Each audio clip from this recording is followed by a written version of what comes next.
নবীজি সাল্লাল্লাহু আলাইহি ওয়াসাল্লাম একজনের ব্যাপারে উপমা দিচ্ছেন। একটা লোক বহু পথ সফর করে আসলো, তার উস্কো খুস্কো চুল, তার ক্লান্তির ছাপ, সে আল্লাহর কাছে কায়কোনা বাক্যে দোয়া করতেছে, কায়কোনা বাক্যে একাগ্রতার সাথে আল্লাহর কাছে দোয়া করতেছে। নবীজিকে আল্লাহ তাআলা ওই ব্যক্তির হালত বুঝায় দিলেন। সাহাবায়ে কেরাম মনে করতেছে, আহারে এই ব্যক্তি যেমনে কাকুতি মিনতির সাথে দোয়া করতেছে, আল্লাহ তাআলা এই ব্যক্তির দোয়া ফিরায় দিতে পারেন না। নবী বললেন, ওই ব্যক্তির দোয়া কেমনে কবুল হবে যার দেহটা হারাম খাবার দিয়ে গঠিত, যার গায়ের পোশাকটা হারাম টাকায় কেনা, এর দোয়া আল্লাহ কেমনে কবুল করবে? তাহলে যে হারাম খায়, হারাম উপার্জন করে, এক নাম্বার ক্ষতি, তার দোয়া কবুল হয় না। মানুষের টাকা মেরে হজ করলেও হজ কবুল হয় না, দোয়া কবুলের স্থানগুলোয় গেলেও দোয়া কবুল হয় না। দুই নাম্বার ক্ষতি, নবীজি বলেন, লা ইয়াদখুলুল জান্নাতা জাসাদুন গুযিয়া বিল হারাম, হারাম বক্ষণকারীর শরীর জান্নাতে প্রবেশ করবে না। একটু খেয়াল করেন, হারামের এক নাম্বার ক্ষতি, দোয়া কবুল হয় না। দুই নাম্বার ক্ষতি, জান্নাতে যাওয়া যাবে না। তিন নাম্বার ক্ষতি, যে হারাম খায় আল্লাহ তাআলা তার ইবাদত কবুল করে না। আল্লাহ তাআলা কোরআনুল কারীমের মধ্যে বলেন, ইয়া আইয়ুহার রাসূলু কুলু মিনাত তাইয়্যিবাতি ওয়া'মালু সালিহান। আল্লাহ তাআলা বলেন, সব রাসূলগণের উপরে আল্লাহ তাআলার নির্দেশ, ও রাসূলগণ, কুলু মিনাত তাইয়্যিবাত, আপনারা পবিত্র খান তথা হালাল খান। এরপরে আল্লাহ তাআলা বলেন, ওয়া'মালু সালিহা, আর আমলে সালেহ করেন। বুজুর্গানে দ্বীন উলামায়ে কেরাম বলেন, এর দ্বারা এই বিষয়টা স্পষ্ট হয়ে যায়, যার খাবার পবিত্র নয় তথা যার খাবার হালাল নয়, তার আমল কখনো আল্লাহর দরবারে কবুল হবে না। আল্লাহ রাব্বুল আলামিন বলেন, মান আমিলা সালিহাম মিন যাকারিন আও উনসা ওয়া হুয়া মুমিন, যখন কেউ আমলে সালেহ করে, পুরুষ অথবা নারী, ঈমান অবস্থায়, সোজা কথা হলো মুমিন নারী অথবা পুরুষ যেই হোক, যখন আমলে সালেহ করে, মুমিন নরনারীর এই আমলে সালেহের প্রতিদান আল্লাহ তাআলা দুই ধরনের দেন। এক ধরনের পুরস্কার আল্লাহ তাআলা দেন দুনিয়ায়, আর এক ধরনের পুরস্কার আল্লাহ তাআলা দিবেন আখিরাতে। একটা জিনিস আমাদের মনে রাখতে হবে, দুনিয়াতে কোনো মানুষ যদি ভালো কাজ করে, নেকের কাজ করে, ওই ভালো কাজের পূর্ণ প্রতিদান তাকে দুনিয়ায় দেওয়া হয় না। অনুরূপ ভাবে দুনিয়াতে কেউ যদি কোনো পাপের কাজ করে, গুনাহ করে, তাহলেও তাকে তার গুনার পূর্ণ প্রতিদান এই দুনিয়ায় দেওয়া হয় না। কর্মের প্রতিদানের কিছু অংশ হয়তো দুনিয়াতে দেওয়া হয়, কিন্তু পূর্ণ প্রতিদান দেওয়া হবে আখিরাতে। কোন সময় বলেন তো? আল্লাহ রাব্বুল আলামিন কোরআনুল কারীমের মধ্যে বলেন, ওয়া ইন্নামা তুওয়াফাউনা উজুরাকুম ইয়াওমাল কিয়ামাহ ফামান যুহজিহা আনিন নার ওয়া উদখিলাল জান্নাতা ফাকাদ ফাজ। আল্লাহ তাআলা বলেন, কিয়ামতের দিন মানুষকে তার কর্মের পূর্ণ প্রতিদান দেওয়া হবে। সেদিন যাকে আগুন থেকে বাঁচানো হবে, জান্নাতে প্রবেশ করানো হবে, আল্লাহ তাআলা বলেন ফাকাদ ফাজ। যে কথাটা বোঝানোর জন্য বললাম যে মানুষের কর্মের পূর্ণ প্রতিদান দেওয়া হবে আখিরাতে। দুনিয়াতে জালেমেরও জুলুমের প্রতিদান পরিপূর্ণ দেওয়া যাবে না, দেওয়া হয় না। দুনিয়াতে ভালো মানুষ, সৎকর্মশীল ব্যক্তির সৎকর্মের পূর্ণ প্রতিদানও দুনিয়াতে দেওয়া হয় না। তাহলে দুই ধরনের পুরস্কার যদি নারী পুরুষ উভয়ে লাভ করতে চায়, তাহলে ঈমানের সাথে আমলে সালেহ করতে হবে। আমি ঈমান সম্পৃক্ত আলোচনা করব না, ঈমান তো কম্পালসারি এক জিনিস। আমি যে বিষয়টা বলবো আমলে সালেহ, আমলে সালেহ, সৎ কর্ম, অর্থাৎ এমন আমল যেই আমল আল্লাহর কাছে কবুল হওয়ার যোগ্যতা রাখে। বলেন তো, দুনিয়াতে নামাজি অনেক আছে, কিন্তু সব নামাজির নামাজ কি আল্লাহ তাআলা কবুল করে? দুনিয়াতে প্রতি বছর লক্ষ লক্ষ মানুষ হজ করে, বলেন তো সব মানুষের হজ কি আল্লাহ কবুল করে নাকি? ইবাদত কবুল হওয়ার জন্য তথা আমলে সালেহ হওয়ার জন্য কিছু বিষয় স্মরণে রাখা জরুরি।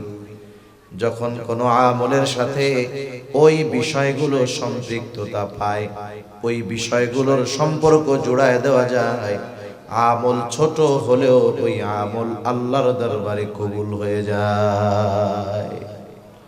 আর ওই বিষয়গুলো যদি না থাকে, তাহলে আমল যত বড় হোক আর যত বেশি হোক, আল্লাহ তাআলার কাছে ওই আমল গ্রহণযোগ্য হয় না, ওই আমল কবুল হয় না। আমল কবুল হওয়ার তথা আমলে সালেহ হওয়ার অনেকগুলো জিনিস দরকার। মূল কয়েকটা বিষয় আপনাদের সাথে একটু আলোচনা করি, কষ্ট হবে না তো ইনশাআল্লাহ। তা অল্প কয়েকটা বিষয় আপনাদের খেদমতে আলোচনা করব, যেই বিষয়গুলো অতি জরুরি আমল কবুল হওয়ার জন্য। এক নাম্বার, আমল কবুল হওয়ার জন্য যেই জিনিসটা দরকার সেটার নাম হলো ইখলাস। নিয়তের বিশুদ্ধতা, আল্লাহ তাআলার সন্তুষ্টি উদ্দেশ্য হতে হবে যে কোনো ইবাদতে। ইবাদত করার আগে আমার লক্ষ্য বস্তু ঠিক করতে হবে। আমি যেই ইবাদতটা করতেছি, এই ইবাদত কার জন্য করতেছি, কি জন্য করতেছি। যদি আমার আপনার ইবাদত শুধুমাত্র কেবলমাত্র একমাত্র আল্লাহ তাআলার সন্তুষ্টির জন্য না হয়, ওই ইবাদত যত বেশি হোক না কেন, যত বড় হোক না কেন, ওই ইবাদত জান্নাতে যাওয়ার কারণ তো হবেই না। বরং আল্লাহর জন্য যদি ইবাদত না করা হয়, ওই ইবাদত জাহান্নামে যাওয়ার কারণ হয়ে যায়। হযরত আবু হুরায়রা রাদিয়াল্লাহু তাআলা আনহু থেকে বর্ণিত হাদিস, নবীজি সাল্লাল্লাহু আলাইহি ওয়াসাল্লাম বলেন, কিয়ামতের দিন আল্লাহ তাআলা সর্বপ্রথম তিন শ্রেণীর মানুষকে হিসাবের জন্য ডাকবে। এক নাম্বার, আল্লাহ তাআলা একজন শহীদকে ডাকবে। শহীদ রক্তাক্ত অবস্থায় শহীদ আল্লাহ তাআলার সামনে হাজির হয়ে যাবে। আল্লাহ তাআলা জিজ্ঞাসা করবে, ও গোলাম, তোমার এই অবস্থা কেন? আল্লাহ রাব্বুল আলামিনের এই প্রশ্নের জবাবে লোকটা বলবে, আল্লাহ, আপনার দ্বীন আপনার জমিনে প্রতিষ্ঠা করার জন্য কাফেরদের বিরুদ্ধে যুদ্ধ করতে করতে আমি আমার জীবন দিয়ে দিয়েছি। আল্লাহ তাআলা বলবেন, যুদ্ধ করেছো, জীবন দিয়েছো, বুঝলাম, উদ্দেশ্য কি ছিল? বলবে, আল্লাহ, আপনার সন্তুষ্টির জন্যই যুদ্ধটা করেছি। বলেন তো, আল্লাহ তাআলা আমার আপনার মনের খবর জানেন কি জানেন না? আমার আপনার অন্তরে কি আছে দুনিয়ার কেউ জানে না, কিন্তু আল্লাহ তাআলা জানেন। আল্লাহ বলবে, না গোলাম, তুমি মিথ্যা বলতেছো, আমি আল্লাহ তোমার অন্তরের খবর জানি। তুমি যুদ্ধ করেছো যাতে করে মানুষ তোমার বীরত্বের প্রশংসা করে, তোমাকে বীর বলে, বাহাদুর বলে। বান্দা, যেই উদ্দেশ্যে তুমি যুদ্ধ করছো, দুনিয়ায় তুমি তা পেয়ে গেছো, কারণ দুনিয়ার মানুষ তোমার বীরত্বের প্রশংসা করেছে, তোমাকে বীর বাহাদুর বলেছে। সুতরাং যে উদ্দেশ্যে যুদ্ধ করছো, দুনিয়ায় তুমি তা পেয়ে গেছো। আজকে আমি আল্লাহর তরফ থেকে তোমার জন্য কিছু নাই, তুমি চলে যাও, তোমার ঠিকানা হলো জাহান্নাম। দুই নম্বরে আল্লাহ রাব্বুল আলামিন একজন দানবীরকে ডাকবে। আল্লাহ তাআলা জিজ্ঞাসা করবে, বান্দা, আমি আল্লাহ তোমাকে অনেক সম্পদ দিয়েছিলাম, সম্পদ কি করছো? লোকটা বলবে, আল্লাহ, আপনার দেওয়া সম্পদ আমি দান করেছি, মাদ্রাসায় দিয়েছি, মসজিদে দিয়েছি। অসহায় যে, তাকে জীবন পরিচালনার জন্য খরচ দিয়েছি, ঘর নাই তাকে ঘর বানায় দিছি, যার রাস্তা নাই তারে রাস্তা বানায় দিছি। আল্লাহ তাআলা জিজ্ঞাসা করবে, উদ্দেশ্য কি ছিল? ওই লোকটা বলবে, আল্লাহ, শুধুমাত্র আপনার সন্তুষ্টির জন্যই করেছি। আল্লাহ তাআলা বলবে, না বান্দা, তুমি মিথ্যা বলতেছ, আমি আল্লাহ তোমার অন্তরের খবর জানি। তুমি দান করেছো যাতে করে মানুষ তোমার দানের প্রশংসা করে, তোমাকে দানবীর বলে। যে উদ্দেশ্যে দান করেছো দুনিয়ায় তুমি তা পেয়ে গেছো। দুনিয়ার মানুষ তোমাকে দানবীর বলেছে, তোমার দানের প্রশংসা করেছে। সুতরাং আজকে আমি আল্লাহর তরফ থেকে তোমার জন্য কিছু নাই, তুমি চলে যাও, তোমার ঠিকানা হলো জাহান্নাম। 3 নম্বরে আল্লাহ তাআলা একজন আলেমকে ডাকবে, কারীকে ডাকবে। আল্লাহ তাআলা জিজ্ঞাসা করবে, ও বান্দা তুমি কেন ইলম অর্জন করছো? লোকটা বলবে, আল্লাহ আমি আপনার সন্তুষ্টির জন্য ইলম অর্জন করেছি, কোরআন শিখেছি। আল্লাহ তাআলা বলবে, না বান্দা তুমি মিথ্যা বলতেছো। তুমি ইলম শিখেছো, কোরআন শিখেছো যাতে করে মানুষ তোমাকে আলেম বলে, হাফেজ বলে, কারি বলে, মুফতি বলে, মুহাদ্দিস বলে, শাইখুল হাদিস বলে, বড় ওয়াইজ বলে। বান্দা তুমি যেই উদ্দেশ্যে কোরআন শিখেছো, ইলম শিখেছো, দুনিয়ায় তুমি তা পেয়ে গেছো। আজকে আমি আল্লাহর তরফ থেকে তোমার জন্য কিছু নাই, তুমি চলে যাও, তোমার ঠিকানা হলো চিরস্থায়ী জাহান্নাম। উনি ওনার কাজ করুক, আপনি এদিকে খেয়াল করেন, লাইটটা একটু উপরে উঠাই দিলেই হবে। দেখেন একজন মানুষ জীবন দিয়ে দেওয়া, এটা কি সাধারণ ব্যাপার নাকি? ছোটখাটো ব্যাপার জীবন দেওয়া? আল্লাহর রাস্তায় জীবন দিছে, যুদ্ধ করতে করতে নিজের জীবন দিয়ে দিছে, কষ্ট করে উপার্জন করেছে সম্পদ, সেই সম্পদ মানুষের জন্য দান করে দিছে। সারা জীবন ডাইলের পানি খাইয়া এই ব্যক্তি আলেম হয়েছে। এত কষ্ট ত্যাগ স্বীকার করার পরেও এই বিষয়টা আল্লাহর জন্য না হওয়ার কারণে এটা তার নাজাতের কারণ হয় নাই, বরং জাহান্নামে যাওয়ার কারণ হয়ে গেছে। ঠিক কিনা বলেন?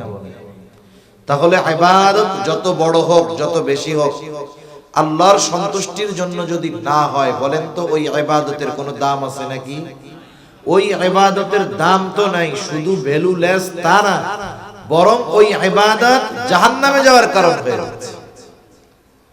এজন্য আমরা আমাদের সকল ধরনের ইবাদত, ছোট হোক বড় হোক, কার জন্য করব? জবান খুলে বলেন, আর একটু জোরে বলেন, কার জন্য? আমি একজন মানুষকে সাহায্য করব আল্লাহর জন্য, একজনের সাথে ভালো আচরণ করব আল্লাহর জন্য। ছোট বড় যত ধরনের ইবাদত আছে সব আল্লাহর সন্তুষ্টির জন্য করব। ছোট ছোট ইবাদত যদিও হয়, যদি আল্লাহর জন্য হয়, ওই ইবাদত আশা করা যায় আমার আপনার নাজাতের কারণ হতে পারে। তাহলে ইবাদত কবুল হওয়ার 1 নম্বর শর্ত, যে কোনো ইবাদত ছোট হোক বড় হোক, উদ্দেশ্য হবে এই ইবাদত আমি কার জন্য করতেছি? আল্লাহর জন্য। মানুষকে দেখানোর জন্য করব না। কেন এটা? ভাই বন্ধই করে দেন, আপনি বন্ধ করে দেন, নিচেরটা বন্ধ করে দেন। বলেন তো ইবাদতের একমাত্র হকদার কে? খিদা লাগছে নাকি আপনাদের? একটু জোরে বলেন, কার? ইবাদতের একমাত্র হকদার কে? আল্লাহ। এখন কেউ যদি ওই ইবাদত আরেকজনকে দেখানোর জন্য করে, তাইলে 1 নম্বরে আল্লাহর হক নষ্ট করে, আল্লাহর হক নষ্ট করে। 2 নম্বর, ইবাদতের সাথে অন্যর সন্তুষ্টি বা অন্যকে দেখানোর জন্য করার কারণে ইবাদতের মধ্যে শিরক হয়, আল্লাহর হক নষ্ট হয়, শিরক হয়। এখন ওই ইবাদত দিয়ে জান্নাতে যাওয়ার উপায় আছে? ওইটা তো জাহান্নামে যাওয়ার কারণ হবে। সেই জন্য ইবাদত কবুল হওয়ার তথা আমলে সালেহ হওয়ার 1 নাম্বার উদ্দেশ্য যেটা, যে আমার আপনার ইবাদত হতে হবে আল্লাহর জন্য। 2 নাম্বার, আমলকে যদি আমলে সালেহ হিসাবে পরিণত করতে হয়, সকল ধরনের ইবাদত হবে রাসূলুল্লাহ সাল্লাল্লাহু আলাইহি ওয়াসাল্লামের পদ্ধতিতে। গোটা দুনিয়ায় এমন কোন ইবাদত নাই যেই ইবাদতের পদ্ধতি নবীজি দেখায়া যান নাই অথবা বলেন নাই। এরকম কোন ইবাদত আছে যেটা নবীজি দেখায়ও যান নাই অথবা নবীজি ওই ইবাদতের পদ্ধতি বলেও যান নাই? এরকম কোন ইবাদত আছে? ইবাদত যত ছোট হোক আর যত বড় হোক, সব ইবাদতে নবীজির পদ্ধতি আছে। শুধুমাত্র বিবাহ শাদীর মধ্যে মনে হয় রাসূলুল্লাহর তরিকা নাই। বিবাহ শাদীর মধ্যে আছে। আমার আফসোস লাগে, গোটা বাংলাদেশের মধ্যে দুইটা জেলা সবচেয়ে উলামায়ে কেরামের পদাচারণা বেশি, আলেম ওলামা বেশি, ঘরে ঘরে আলেম। একটা হলো চট্টগ্রাম আর একটা হলো সিলেট। আমার আফসোস লাগে, এই দুই জেলার মধ্যে বিবাহ শাদীতে যেই পরিমাণ অপচয় হয়, এক বছরে দুই জেলায় বিবাহ উপলক্ষে যে খরচ হয়, বাকি 62টি জেলায় ওই খরচ হয় না। সবচেয়ে বেশি অপচয় করে এই চট্টগ্রাম আর সিলেটের মানুষ বিবাহের মধ্যে। এই বিবাহতে মনে হয় নবীজির তরিকা নাই, আছে তো? তাহলে এই ধরনের কেন হয়? আকাশ চুম্বি, গগন চুম্বি ওই কাবিন নামার টাকা না লেখলে চিটাগাং আর সিলেটের মানুষদের ভালো লাগে না। বিবাহ শাদীর মধ্যে বিশাল আয়োজন, এক বাড়িতে বিবাহ সংগঠিত হইতে কয় ঘন্টা লাগে? 1 ঘন্টা লাগে। আরে ইজাব কবুল বুঝেন, বিবাহ হয় কিসের মাধ্যমে? সাক্ষী আছে, ইজাব কবুল, প্রস্তাব দিছে, কবুল বলছে, বিবাহ শেষ। এই বিবাহ সংগঠিত হওয়ার জন্য 2 মিনিটও লাগে না। কিন্তু যেই বাড়িতে বিবাহ হবে 2 মাস ধইরা ওই বাড়িতে বিবাহের আয়োজন টের পাওয়া যায়। গায়ে হলুদ, এই হলুদ, সেই হলুদ, এগুলো সব হিন্দুয়ানা প্রথা। হিন্দুদের কর্ম মুসলমানের ঘরে ঢুকছে। আফসোস লাগে, যেই ঘরে এই কর্ম চলতেছে হয়তো ওই ঘরে একজন আলেম আছে। এগুলারে আমরা কিছুই মনে করতেছি না, আমরা আরো ক্রেডিট মনে করি যে অমুকের বিবাহর চাইতে আমার বিয়ায় খরচ বেশি হয়েছে, আমার বিবাহতে কাবিননামা বেশি লেখা হয়েছে। মনে রাখবেন, কেউ যদি সামর্থ্যের বাইরে কাবিন লেখা মনে মনে এই নিয়ত করে, আরে খাতা কলমে লেখছি, দেওয়ান কি এত লাগবো নাকি, এই নিয়ত যদি করে, তাহলে সে তার স্ত্রীর সাথে যতবার মেলামেশা করবে প্রত্যেকবার তার জিনার গুনাহ হবে। অথচ রাসূলুল্লাহ সাল্লাল্লাহু আলাইহি ওয়াসাল্লাম বিবাহের কত সুন্দর পদ্ধতি বলে দিয়েছে আমাদের। বিবাহে বেশি খরচ হওয়া ক্রেডিট না। আমরা তো দেখি কোটি টাকার কাবিনও 1 বছরও টিকে না, ঠিক কিনা বলেন? আবার আমাদের অনেক মুরব্বি আছে, কাবিন নামা অল্প কয় টাকা। যুগের পর যুগ স্বামী স্ত্রীর মহব্বত, এনাদের বয়স যত বাড়ে মনে হয় মহব্বত আরো তত বাড়ে, ঠিক না? আর এখনকার জামানায় আগেই চিন্তা করে মেয়ের বাপ যে বাপ সব দুনিয়া, 50 লাখের কমে যদি কাবিন লেখি, কোন সময় আমার মেয়েরে ছেড়ে দেয় তা ঠিক আছে। যদি কাবিনটা 50 লাখ লেখি, যদি সাইডাও দেয়, কমপক্ষে মামলা দামলা কইরা 1 কোটি টাকা উসুল করা যাবে। নিয়তি তো খারাপ, মাগার সংসারে শান্তি আসবে কোথা থেকে? এখন খরচ হয় বেশি, তবে বরকত নাই। অথচ নবী কি বলেন? ইন্না আ'যামান নিকাহি বারাকাহ আইসারুহা মাউনা। নবীজি বলেন, যেই বিবাহের মধ্যে খরচ কম সেই বিবাহের মধ্যে বরকত বেশি। এজন্য আপনারা আস্তে আস্তে ওই ট্র্যাডিশন থেকে ফিরে আসেন, সুন্নাতের দিকে আসেন, ইনশাআল্লাহ আল্লাহ বরকত দিবে। কারণ বিবাহ বিচ্ছেদ যেই কয়েকটা জেলায় বেশি হয়, এর মধ্যে চট্টগ্রাম জেলা একটা। এই কাজটা যেন না হয়। আপনারা যারা আছেন, বিবাহ শাদী দেওয়ার মতো লোক আছে অথবা যারা করবে, তারা দৃঢ় প্রতিজ্ঞাবদ্ধ হোক যে আমরা আমাদের বিবাহ এই পটিয়া মাদ্রাসায়, জিরি মাদ্রাসায় অথবা মসজিদে বিবাহ হবে, সুন্নাত তরিকায় হবে। কনে পক্ষের উপরে ওই বরযাত্রী খাওয়ানোর নামে এই জুলুম আমরা চাপায়া দেব। 4-500 লোক আপনার আত্মীয় স্বজনদের যদি এত খাওয়ার গলা হয়, আপনার টাকা দিয়ে খাওয়ান, আপনি মেয়ের বাপরে কষ্ট দেন কেন? আপনার আত্মীয় স্বজনের গলা যদি এরকমই হয়, না খাইলে ভরবে না, তাহলে আপনি আপনার আত্মীয় স্বজনকে খাওয়াবেন আপনার টাকা দিয়ে। আপনি কেন মেয়ে পক্ষের উপরে চাপায়া দেন? 15-20 প্রকারের আইটেম চাপায়া দেন।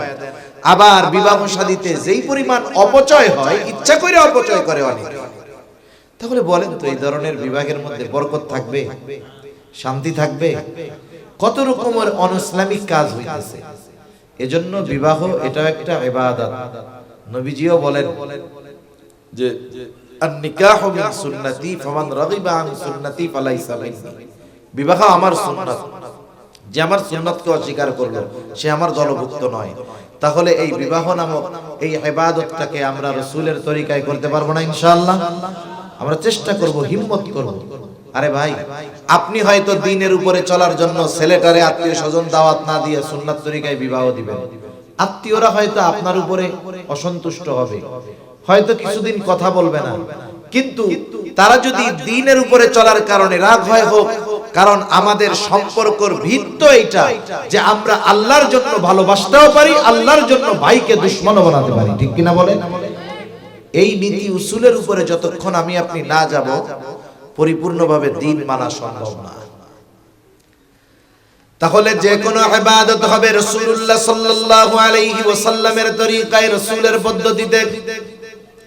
রাসূলুল্লাহ সাল্লাল্লাহু আলাইহি ওয়াসাল্লামের পদ্ধতি ছাড়া কোনো ইবাদত নাই। ঈমানের পরে সবচেয়ে গুরুত্বপূর্ণ ইবাদত হলো নামাজ। নামাজ হলো এমন এক ইবাদত, আল্লাহর নবী বলেন, আউয়ালু মা ইউহাসাবু বিহিল আবদু ইয়াউমাল কিয়ামাতিস সালাহ। কিয়ামতের দিন সর্বপ্রথম নামাজের হিসাব নেওয়া হবে। শুধু তাই না, রাসূলুল্লাহ সাল্লাল্লাহু আলাইহি ওয়াসাল্লাম বলেন, যে ইচ্ছাকৃত নামাজ ছেড়ে দিল সে কুফরি করলো। তাহলে নামাজ, কোরআনুল কারীমের একটা মুআজিজা হলো, একই বিষয় একই কারণে বারবার আল্লাহ তাআলা উল্লেখ করেন নাই। এই যে 82 জায়গায় নামাজের কথা, এই জায়গায় কমপক্ষে 82টা উদ্দেশ্য আছে। একই উদ্দেশ্যে একই কথা বারবার আল্লাহ বলেন নাই। 82 বার যে নামাজের কথা আছে, এখানে কমপক্ষে 82টা উদ্দেশ্য আছে আল্লাহ তাআলার। তা 82 বার নামাজের কথা আল্লাহ তাআলা কোরআনে বলেছেন, কত গুরুত্বপূর্ণ এক ইবাদত। বলেন তো নামাজ কেমনে পড়তে হবে কোরআনুল কারীমের মধ্যে আছে? নাই। আপনি যদি গোটা দুনিয়ার সব মুফাসসিরে কোরআনদেরকে একত্রিত করে বলেন, আল্লাহ তাআলা যেই কোরআনের মধ্যে নামাজের নির্দেশ দিয়েছে, শুধুমাত্র সেই কোরআনের মধ্য থেকেই আমাদেরকে 2 রাকাত ফজরের সুন্নাত নামাজের পদ্ধতিটা বাইর করে দিবেন। নবীজির হাদিস দেখা যাবে না, সুন্নাত দেখা যাবে না। গোটা দুনিয়ার সব মুফাসসির যদি একত্রে কিয়ামত পর্যন্ত হায়াত পায় চেষ্টা করে, নবীজির সুন্নাত নবীজির হাদিস বাদ দিয়া 1 রাকাত নামাজ কেমনে পড়তে হবে এই পদ্ধতি বাহির করতে পারবে না। নামাজের আদেশ করেছেন আল্লাহ, ওই নামাজ কেমনে পড়তে হবে শিখিয়েছেন মুহাম্মাদুর রাসূলুল্লাহ।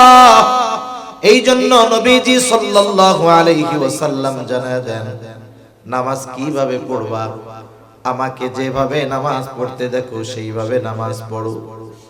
নবীজি শিখিয়েছেন নামাজ, আদেশ করেছেন আল্লাহ, নামাজ শিখাইছেন মুহাম্মাদুর রাসূলুল্লাহ। কোরআনুল কারীমের মধ্যে রুকুর কথা আছে, ওয়ারকাউ মা'আর রাকিঈন। তোমরা রুকুকারীদের সাথে রুকু করো। রুকু অর্থ ঝুঁকা, ঝুঁকে পড়া। এখন কতটুকু ঝুঁকতে হবে, কিভাবে ঝুঁকতে হবে, এই কথা বিস্তারিত আল্লাহ তাআলা বলেন নাই। নবীজি প্র্যাকটিক্যাল রুকু কেমনে করতে হবে, কতটুকু ঝুঁকতে হবে, কতটুকু মাথা নোয়াতে হবে, কতটুকু সমান থাকবে, এই বিষয়গুলো পরিপূর্ণ আমাদের শিখিয়েছেন মুহাম্মাদুর রাসূলুল্লাহ। এজন্য নবীজির কিছু সুন্নাত আছে যেগুলো ফরজ, কিছু সুন্নাত আছে ফরজ, কিছু সুন্নাত আছে সাধারণ সুন্নাত, কিছু সুন্নাত আছে যেগুলো ওয়াজিব। তাহলে যে কোনো ইবাদতের পদ্ধতি হবে মুহাম্মাদুর রাসূলুল্লাহ সাল্লাল্লাহু আলাইহি ওয়াসাল্লামের। 3 নাম্বার ইবাদত আল্লাহর দরবারে কবুল করানোর জন্য যেই ইবাদত করবে সেই ইবাদতের মাসলা মাসাইল গুলো জানতে হবে। রাসূল আকরাম সাল্লাল্লাহু আলাইহি ওয়াসাল্লাম এই জন্য জানায় দেন, তালাবুল ইলমি ফরিদাতুন আলা কুল্লি মুসলিম। দ্বীন ইলম শিক্ষা করা প্রত্যেক মুসলমান নরনারীর উপরে ফরজ। এখন একজন নামাজ পড়বে, সে যদি নামাজের মাসলা মাসাইল গুলো না জানে, তাহলে তার নামাজ হলো কি হলো না, নামাজ ভেঙে গেল কি গেল না, সে নিজেও জানতে পারবে না। কথা বুঝতেছেন? মাথা জাগাইতেছে, কিন্তু আমার নজর বলতেছে আপনাদের খেয়াল কথার দিকে নাই। এটা বোঝা যায়, এখানে যারা বসে কথা বলতে, এরা লাখ মানুষ যদি লক্ষ মানুষ যদি সামনে থাকে, এমনিই বোঝা যায় যে মানুষের খেয়াল আছে কিনা, তাকায় থাকলেই তো হবে না, কিন্তু খেয়াল যে নাই এটা আমি এমনি বুঝতে পারছি। তাহলে যেই ইবাদত করতে হবে সেই ইবাদতের মাসালাগুলো জানতে হবে। এখন নামাজের যেই মাসালাগুলো আছে, কোন নামাজি যদি মাসালাগুলো পরিপূর্ণ না জানে, নামাজের ফরজ কোনগুলো, ওয়াজিব কোনগুলো, নামাজ ভাঙ্গে কিসে, ওযু ভাঙ্গে কিসে, এই কারণগুলো যদি না জানে, তাহলে দেখা যাবে যে অনেক সময় সে নামাজ পড়তেছে কিন্তু তার নামাজ হয় না। এখন নামাজ পড়ার ক্ষেত্রে নামাজের ফরজ আছে বাহিরে ভিতরে 13 ফরজ, জানা আছে আপনাদের? বাড়ি কই আপনাদের? চট্টগ্রাম না? আপনারা কি মাথা জায়গায় কথা কন নাকি? আল্লাহ জবান দিছে? তাকবীর দেন তো একটা, নারায়ে তাকবীর। অবস্থা কি আপনাদের? নারায়ে তাকবীর। সামনে লোকগুলা যে কি হইছে বুঝতেছি না, না শীতে ডাউন হয়ে গেছে? তাকবীর দেন, নারায়ে তাকবীর। আর একটু জোরে, নারায়ে তাকবীর। মাশাআল্লাহ। নামাজের বাহিরে ভিতরে 13 ফরজ। বলেন তো, যদি কোনো ফরজ ছুটে যায় তাহলে কি নামাজ থাকে না যায়? নামাজ থাকে? এখন মনে করেন একজন নামাজি নামাজে দাঁড়াইছে, 13 ফরজ তার জানা নাই। এখন নামাজ ছুটে গেল না নামাজ আছে, ও কি জানতে পারবে? পারবে না। ফরজ ছুটে গেলে নামাজ হয় না, ফরজ ছুটে গেলে সাউ সিজদা দিলে কাজ হয় না। নামাজের ওয়াজিব আছে 14টা। ওয়াজিব যদি ছুটে যায় তাহলে সাহু সিজদা দেওয়া লাগে। আল্লাহর বান্দা যদি নামাজের ওয়াজিব গুলো না জানে, তাইলে সাহু সিজদা কেমনে দিবে সে টেরও পাবে না, তার নামাজও হবে না। নামাজ সম্পৃক্ত মাসালাগুলো জানাও ফরজ। নামাজ হওয়ার জন্য পবিত্রতা দরকার, ওযু দরকার। যদি নাপাক থাকে গোসল করার দরকার। ওযুর ফরজ আছে না, গোসলেরও ফরজ আছে। এখন যদি সে গোসলের ফরজগুলো না জানে, আদায় যদি না করে, বলেন তো সে পবিত্র হবে নাকি? সে যদি পবিত্র না হয়, বাইতুল্লাহ গিয়াও যদি নামাজ পড়ে, নামাজ কবুল হবে নাকি? ওযু ভাঙ্গার কারণ আছে, ওযুর ফরজ আছে। সে যদি ওযুর ফরজগুলো না জানে, তাহলে তার ওযু হবে না। ওযু যদি না হয়, নামাজ হবে না। আবার দেখেন, ওযু ভাঙ্গার কিছু কারণ আছে। ওযু ভাঙ্গার 7টা কারণ। সে যদি না জানে কোন কারণগুলোয় ওযু ভেঙে যায়, তাহলে দেখা যাবে কোন সময় তার ওযু ভাঙছে, ওযু ভাঙ্গার কারণে নামাজ হয় নাই, সে নিজেও টের পাবে না। তাহলে যেই ইবাদত করবে সেই ইবাদতের মাসালাগুলো তার কি করতে হবে? জানতে হবে। এগুলো ফরজ জানা। এজন্য নবী বলেন, দ্বীনি ইলম শিক্ষা করা প্রত্যেক মুসলমান নরনারীর উপরে ফরজ। হজ করবে, হজের কিছু ফরজ আছে, হজের ওয়াজিব আছে। সে যদি ফরজ বাদ দিয়া সুন্দর মতো হজ কইরা এসে নামের আগে হাজী সাহেব লাগায়, নামের আগে হাজী সাহেব হবে, পাবলিক হাজী ডাকবে ঠিক, কিন্তু হজ তো আল্লাহর কাছে কবুল হবে না। সেজন্য দ্বীনি ইলম শিখার দরকার। এখন কোথায় শিখবো? আমাদের দেশে সাধারণত 3 ভাবে দ্বীনি ইলম শেখে। কয় ভাবে? 1 নাম্বার মাদ্রাসায়। এই জন্য আমাদের আগামী প্রজন্ম যারা আছে, ছোট ছোট বাচ্চা যারা আছে, বড় মানুষদের তো মাদ্রাসায় ভর্তি হওয়া সম্ভব না। ছোট ছোট বাচ্চাদের আগে আমরা দ্বীনি ইলম শিখাবো। মনে রাখবেন, জরুরতে দ্বীন শিক্ষা দেওয়া এটা প্রত্যেক অভিভাবকের উপরে ওই সন্তানের হক। আপনি যদি আপনার ছোট বাচ্চাকে, আপনার অধীনস্থ যারা আছে এদেরকে যদি জরুরতে দ্বীন, দ্বীনের যেই জ্ঞান অপরিহার্য ফরজ, এই পরিমাণ দ্বীনি ইলম যদি আপনি আপনার সন্তানকে না শেখান, 1 নম্বরে সন্তানের হক নষ্ট করলেন। 2 নম্বরে ওই সন্তান যদি বদ্দিন হয়, কিয়ামতের দিন ওই সন্তান আপনার জান্নাতে যাওয়ার বাধা হয়ে দাঁড়ায় যায়। এজন্য আমরা শুধু সন্তানদেরকে দুনিয়াবি লাইনে বড় করার চেষ্টা করি। ডাক্তার, ইঞ্জিনিয়ার, টাকার মেশিনার, এটিএম বুথ বানাইতে চাই। পটিয়ার মানুষ তো সব ব্যাংকের মালিক। পটিয়ার মানুষরা চিন্তা করে, আমাদের এলাকায় তো সব ব্যাংকের মালিক, সবগুলোই তো আমাদের এলাকার, তাইলে আমরা আমাদের সন্তানগুলাকেও মানুষ এটিএম বুথ বানায় ফেলবো, টাকার মেশিন বানায় ফেলবো। এ কাজ করেন না। আপনি আগে থেকে দিন শেখান, নাইলে যে কি ক্ষতি হবে এই দুনিয়ায় থাকতেই আপনি টের পাওয়া শুরু করবেন। সেজন্য আমরা আমাদের আগামী প্রজন্ম যারা আছে, ছোট বাচ্চা, এদেরকে মাদ্রাসায় দিব। জরুরতে দিন শেখার পরে, নুরানি মাদ্রাসায় 3, 4, 5 পড়ার পরে, এরপরে যদি মনে হয় যে না আলেম বানাবেন বানান, এরপরে যদি মনে হয় না এখন তো সে দিন সম্পর্কে জানে, আমি মরলে আমার জানাজাটা পড়াইতে পারবে, ইমামতি করতে পারবে, শরীয়তের হারাম হালাল বেঁচে চলতে পারবে, এবার আপনি তাকে জেনারেল লাইনে দেন, ও দুনিয়াবি লাইনে বড় শিক্ষিত হবে, ডাক্তার হবে, ইঞ্জিনিয়ার হবে, তবে সে ডাকাত হবে না। ঠিক কিনা বলে? ইঞ্জিনিয়ার হইয়া রডের বদলে বাঁশ দিবে না, আর ডাক্তার হয়ে ওই কসাইদের মতো ছোট্ট একটা বাচ্চা খাতনা করাবে, একেও অ্যানেস্থেসিয়া দিয়া এরা মেরে ফেলছে, এরকম ডাকাত হবে না, কারণ তার মধ্যে দ্বীনের বুঝ আছে।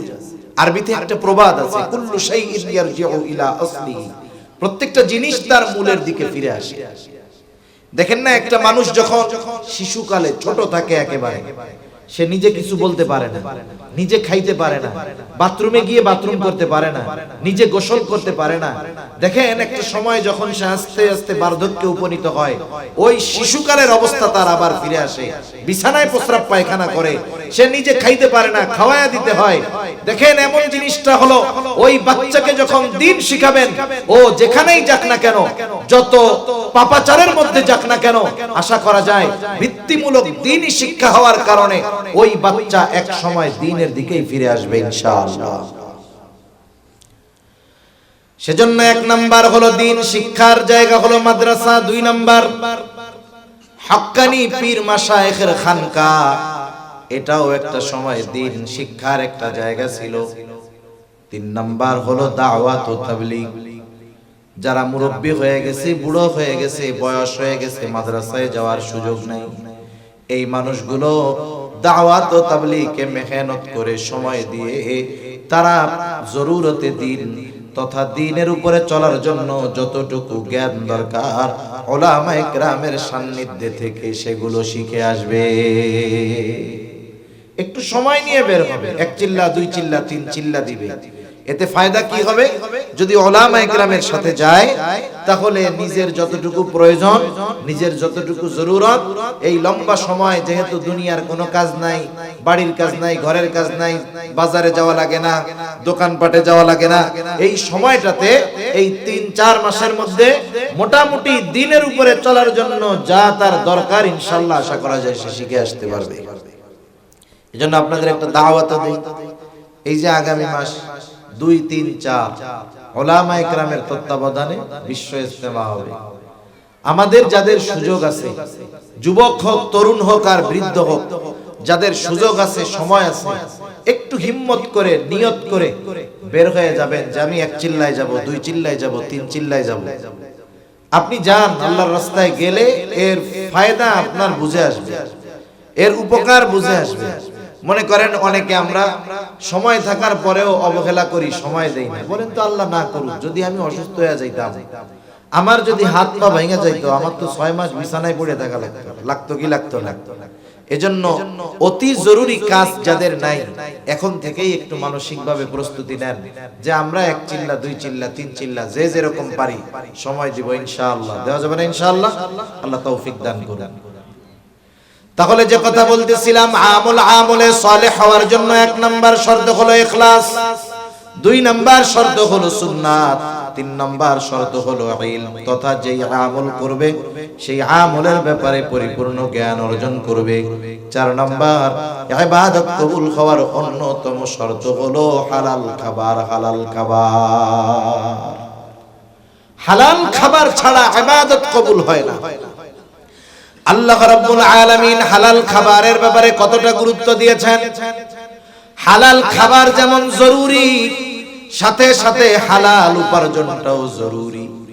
উপার্জনও হালাল হতে হবে, খাবারও হালাল হতে হবে। উপার্জন হারাম, খাবার যদি হালাল হয় কাজ হবে না। উপার্জন হালাল, খাবার যদি হারাম হয় কাজ হবে না। উপার্জনও হালাল হতে হবে, খাবারটাও হালাল হতে হবে। অনেক মানুষ আছে হারাম উপার্জন করে, ওইটা নিয়ে টেনশন নাই, কিন্তু হালাল খাবারের ব্যাপারে বড় সতর্ক। আছে না এরকম?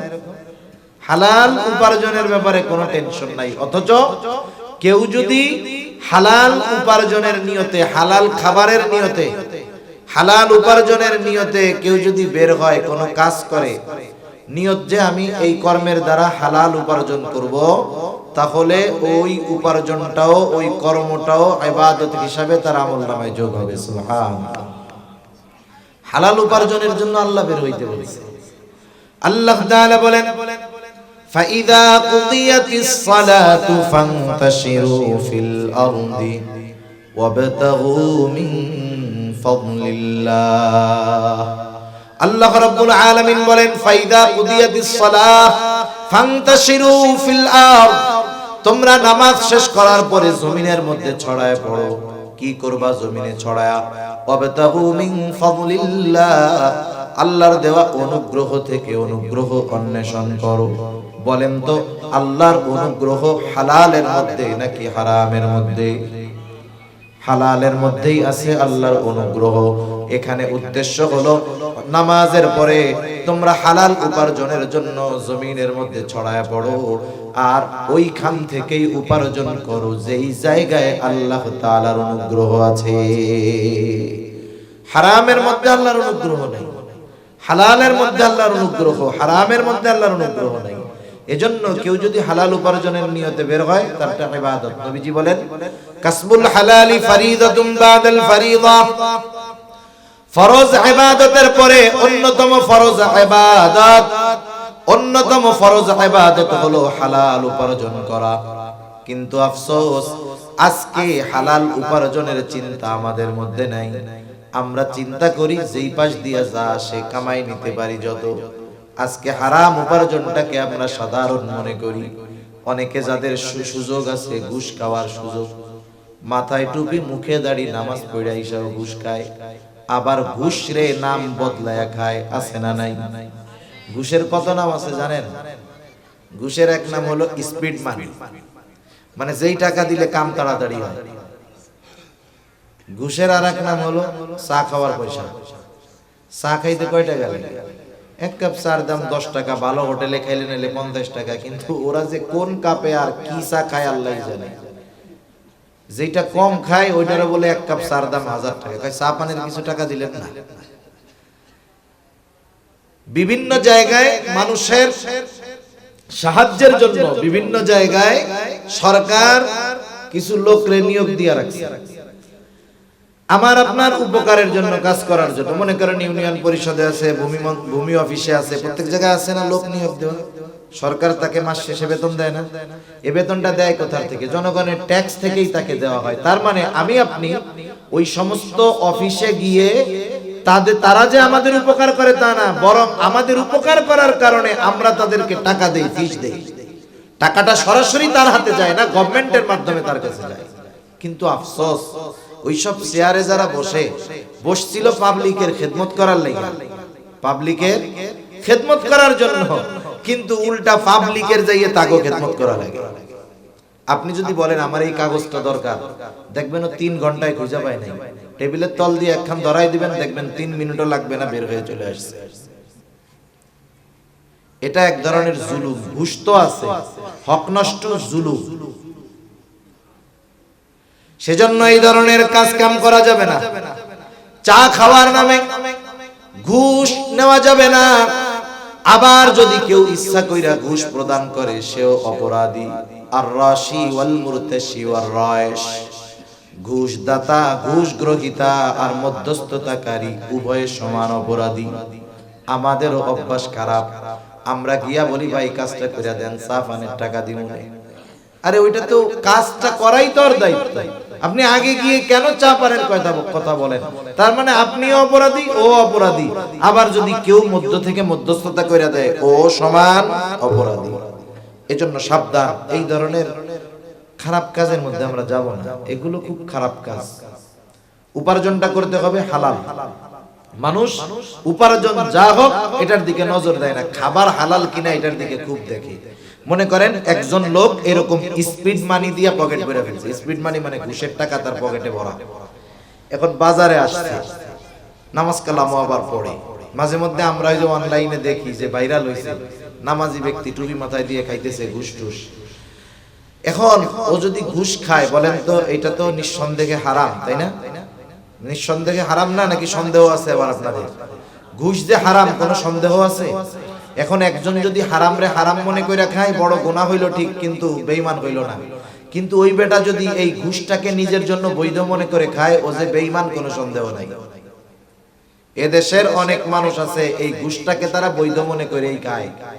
আর পাবলিক কি করবে? ওরে তো না দিলে কাজ হবে না, উপায় নাই, বাধ্য হয়ে দেয়। এখন ওই ঘুষের টাকা তার পকেটে ভরা, টাকাটা তো হারাম কোনো সন্দেহ নেই। এখন বাজারে আসছে, বাজারে এসে দেখি বড় একটা গরু জবাই হয়েছে। বড় গরুর গোশত ছোট গরুর গোশতের চাইতে একটু মজা বেশি, গরুর গোশতের স্বাদই ভিন্ন রকম। আমরা হইলাম এরকম মুসলমান যে গরুর গোশত না খাইলে আমাদের নিজেদেরকে মুসলমান মুসলমান মনে হয় না। এখন গরুর গোশত কেনার জন্য কসাইয়ের কাছে গেছে।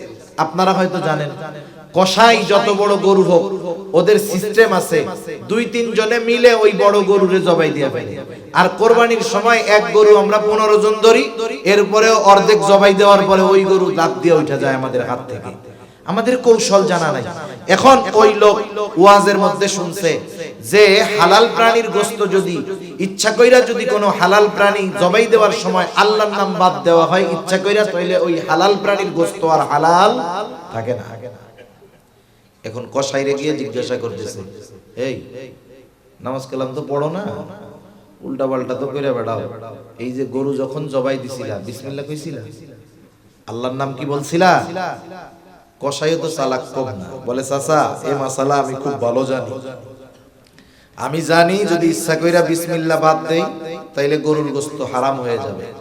আমি এত বোকা না কাকা, নামাজ কালাম পড়ি না, এই শাস্তি আল্লাহ আমারে দিতেও পারে, ইচ্ছা করলে মাফও করে দিতে পারে। কিন্তু আমি যদি ইচ্ছা কইরা বিসমিল্লাহ বাদ দিয়া এই গরুর গোশত সবাইরে খাওয়াই, যতজন হারাম খাবে সবার গুনাহ হবে, আমার জান্নাতে যাওয়ার কোনো উপায়ও থাকবে না। আমি ঠিকমতোই বিসমিল্লাহ বইলাই এটা জবাই দিছি। আচ্ছা, তাইলে তো গরুর গোশত হালাল আছে, কোনো সন্দেহ নাই। এইবার বলে দাও আমারে 10 কেজি গোশত দাও। সুন্দর মতো হালাল 10 কেজি গোশত নিয়ে পকেট থেকে যেই টাকাটা দিছে সেটা কি গন্ধ? বিষয়টা হইল হারাম টাকা দিয়ে যদি কেউ হালাল কিনে, এটাও হারামের মধ্যে। এটাও কিসের মধ্যে? হারামের। কেউ যদি ভালো জিনিস, একজন জমজম পানি নিয়ে আসছে সৌদি আরব থেকে, জমজমের ফজিলত শুইনা ও চিন্তা করছে পানি তো চাইলে দিবে না, তাহলে চুরি করে খেয়ে ফেলি। বলেন তো, পানি ঠিকই জমজমের খাইলো, কিন্তু কামটা কি হইছে? সওয়াব হইছে? গুনাহ হইছে না? এই যে টাকাটা আনছে ওটা অন্যের হক নষ্ট করে আনছে। এখন ও যে হালাল জিনিস কিনলো, ও তো হালাল টাকা দিয়ে কিনে নাই, ওটাও হারামের। এজন্য উপার্জন হতে হবে হালাল, সাথে সাথে খাবারটাও হতে হবে হালাল। এখন কেউ যদি হারাম উপার্জন করে, হারাম খায়, বড় বড় কয়েকটা ক্ষতি হয়। 1 নাম্বার ক্ষতি, যে হারাম খায়, হারাম উপার্জন করে, আল্লাহ রব্বুল আলামিন তার দোয়া কবুল করে না। দোয়া কবুলের যত সময় আছে, যত স্থান আছে, হারাম খোরের কোন দোয়া কবুল হয় না। ও বাইতুল্লাহর গেলাফ ধরে যদি ঝুলে থাকে তাও ওর দোয়া কবুল হবে না। নবীজি সাল্লাল্লাহু আলাইহি ওয়াসাল্লাম একজনের ব্যাপারে উপমা দিচ্ছেন। একটা লোক বহু পথ সফর করে আসলো, তার উস্কো খুস্কো চুল, তার ক্লান্তির ছাপ, সে আল্লাহর কাছে কায়কোনা বাক্যে দোয়া করতেছে, কায়কোনা বাক্যে একাগ্রতার সাথে আল্লাহর কাছে দোয়া করতেছে। নবীজিকে আল্লাহ তাআলা ওই ব্যক্তির হালত বুঝায় দিলেন। সাহাবায়ে কেরাম মনে করতেছে, আহারে এই ব্যক্তি যেমনে কাকতি মিনতির সাথে দোয়া করতেছে, আল্লাহ তাআলা এই ব্যক্তির দোয়া ফিরায় দিতে পারেন না। নবী বললেন, ওই ব্যক্তির দোয়া কেমনে কবুল হবে যার দেহটা হারাম খাবার দিয়ে গঠিত, যার গায়ের পোশাকটা হারাম টাকায় কেনা, এর দোয়া আল্লাহ কেমনে কবুল করবে? তাহলে যে হারাম খায়, হারাম উপার্জন করে, 1 নাম্বার ক্ষতি, তার দোয়া কবুল হয় না। মানুষের টাকা মেরে হজ করলেও হজ কবুল হয় না, দোয়া কবুলের স্থানগুলোয় গেলেও দোয়া কবুল হয় না। 2 নাম্বার ক্ষতি, নবীজি বলেন লা ইয়াদখুলুল জান্নাতা জাসাদুন গুযিয়া বিল হারাম, হারাম বক্ষণকারীর শরীর জান্নাতে প্রবেশ করবে না। একটু খেয়াল করেন, হারামের 1 নাম্বার ক্ষতি দোয়া কবুল হয় না, 2 নাম্বার ক্ষতি জান্নাতে যাওয়া যাবে না, 3 নাম্বার ক্ষতি যে হারাম খায় আল্লাহ তাআলা তার ইবাদত কবুল করে না।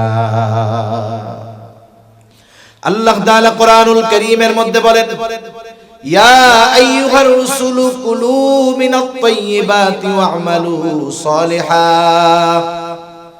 আল্লাহ তাআলা বলেন সব রাসূলগণের উপরে আল্লাহ তাআলার নির্দেশ, ও রাসূলগণ কুলু মিনাত তাইয়্যিবাত, আপনারা পবিত্র খান তথা হালাল খান। এরপরে আল্লাহ তাআলা বলেন ওয়া'মালু সালিহা, আর আমলে সালেহ করেন।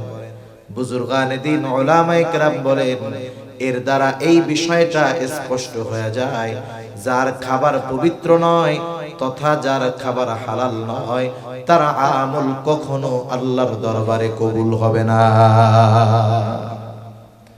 4 নাম্বার ক্ষতি, কেউ যদি হারাম রে হালাল মনে করে সে জান্নাতে তো যাবেই না, বরং সে বেঈমান হবে। কেউ যদি সুদের টাকারে হালাল মনে করে ঈমান থাকবে না যাবে। আমাদের দেশে কত মানুষ আছে কষ্ট করে উপার্জন করে, লাস্টে শেষ বয়সে এসে হারাম খেয়ে খেয়ে মরে। একজন লোক মনে করেন সে চাকরিকালীন সময় ইবাদত বন্দেগী করার টাইম পায় না,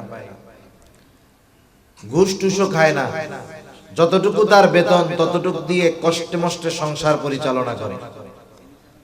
এইবার ওই লোকটার চাকরিকালীন সময় শেষ, চাকরিকালীন সময় শেষ, এখন সে মসজিদ থেকে আর বাহিরই হয় না।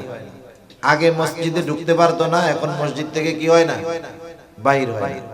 এখন একজন তারে জিজ্ঞাসা করতেছে কি ব্যাপার চাচা, আগে তো নামাজ কালাম পড়তেন না, এখন তো দেখি মসজিদ থেকে বাইরে হন না।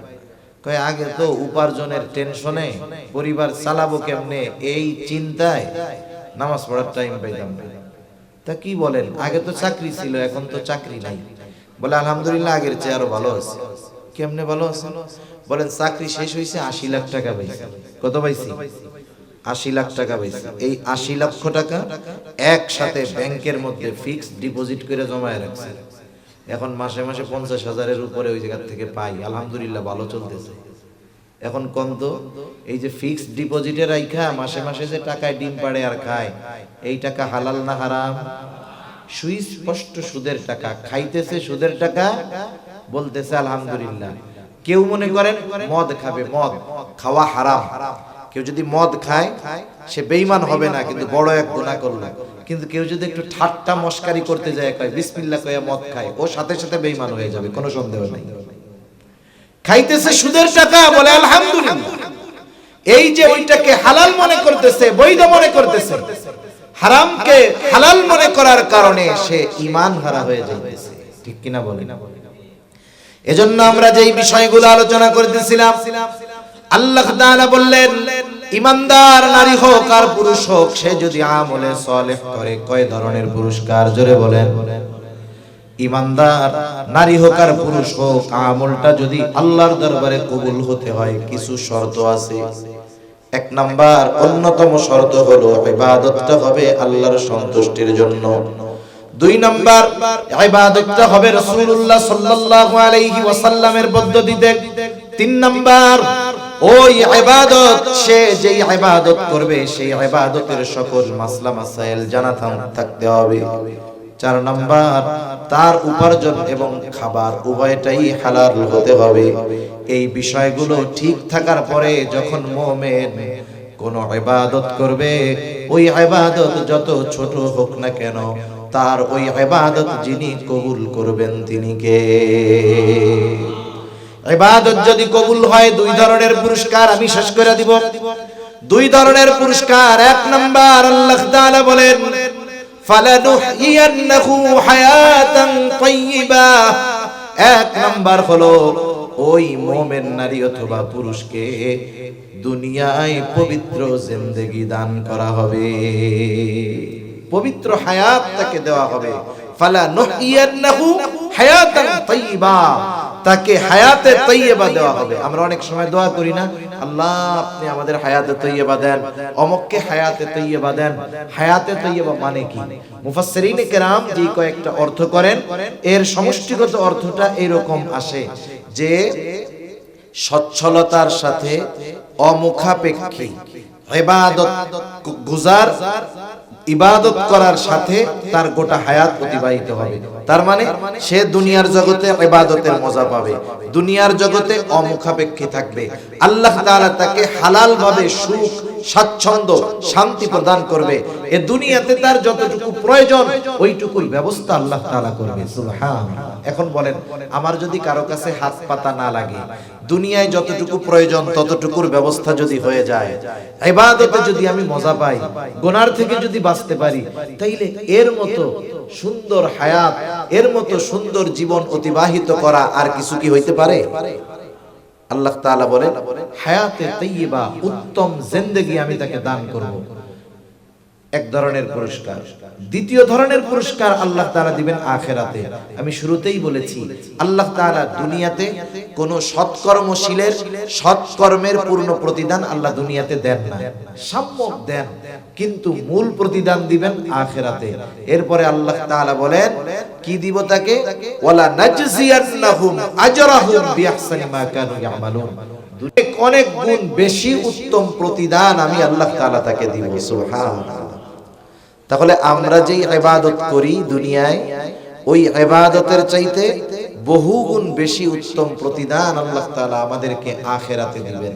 এজন্য সম্মানিত সুধী, আমরা হারাম থেকে বাঁচব, ইবাদতগুলো ছোট হোক, আল্লাহর দরবারে যেন কবুল হয়, এই বিষয়গুলোর ব্যাপারে ঠিক থাকব। মনে রাখবেন, হারাম এমন এক জিনিস, বিশেষ করে খাবার, উপার্জন, এটা এমন এক জিনিস যে এটার কারণে আমার উপরে শুধু প্রভাব পড়ে তা নয়, এটার কারণে আমার পরবর্তী জেনারেশনের উপরেও প্রভাব পড়ে। হালাল খাবারের কথা আসলো, বইলাই দেই।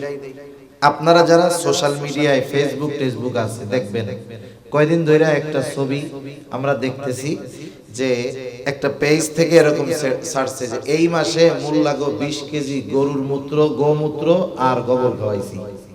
এরকম ছবি কেউ দেখছেন আপনারা? দুই একজন দেখছেন কিনা জানি না। এটা খুব আকারে এখন চলতেছে। তার মানে কি বোঝা গেল? আমরা যে মিষ্টি খাই অমুসলিমদের দোকান থেকে, মুরব্বীদের মুখে খালি শুনতাম যে গরুর মূত্র দেয়, মাঝে মধ্যে গোবর দেয়, এখন ওরা নিজেই এটার স্বীকৃতি দিচ্ছে যে এটা আমরা দিয়ে মুসলমানদের খাওয়াই। একটা হলো স্বাভাবিক গায়রত এক জিনিস, রুচিশীলতা এক জিনিস, আর একটা হলো ঈমানি গায়রত।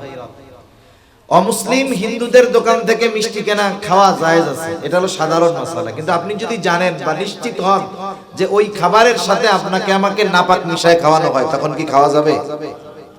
সব জায়েজের উপরে আমল করা যায় না। অনেক জায়েজ আছে, ওই ধরনের জায়েজ কাজ করতে গেলে রুচিতে বাধে। একটা উদাহরণ দিই, কষ্ট নিয়েন না। একজন মনে করেন থুতু ফালাইছে এই জায়গায়, নিচে, এই নিচেই ফালাইলো থুতু। বলেন তো থুতু কি হারাম নাকি? থুতু কি হারাম? যদি হারাম হইতো তাইলে তো কত গিলি আমরা রোজার মাসেও খাই। থুতু যেটা মুখে আসে, মাত্রাতিরিক্ত যদি না হয়, স্বাভাবিক যেটা আসে ওটা গিললে রোজা ভাঙে না। এখন থুতু যদি হারামই হইতো তাইলে তো রোজা ভেঙে যাইত, গুনাহ হইতো।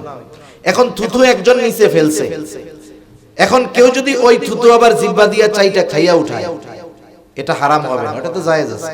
ওটা তো খাবার হারাম না, ওটা তো জায়েজ, খাইলে তো গুনাহ হবে না।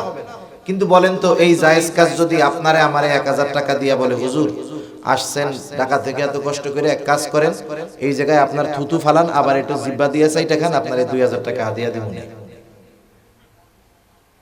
এটা আমি জীবনেও করব না। আপনাদের কেউরে দিলে করবেন? জায়েজ কাজ তো 2000 টাকা কামাই হইব। তাহলে কিছু জায়েজ কাজ আছে যেটা করতে রুচিতে বাধে। আমি আমার কথা বলতেছি, আমি অনেক আগের থেকে চেষ্টা করি অমুসলিমদের দোকান থেকে, বিশেষ করে যেগুলো তারা নিজেরা বানায়, নিজেদের প্রস্তুতকৃত খাবার, মিষ্টান্ন, এইসব, এটা থেকে বেঁচে থাকার জন্য আমার ওই রকম রুচিতে আসে না। কিন্তু যখন এইটা দেখলাম, এখন তো দেখলাম এটা ঈমানি গায়রতের বিষয় হয়ে দাঁড়িয়েছে। এজন্য খাবারের ক্ষেত্রে আমরা চেষ্টা করব যে পবিত্র এই খাবারগুলো খাওয়ার, খাবারের প্রভাব আছে। খাবারের কি আছে?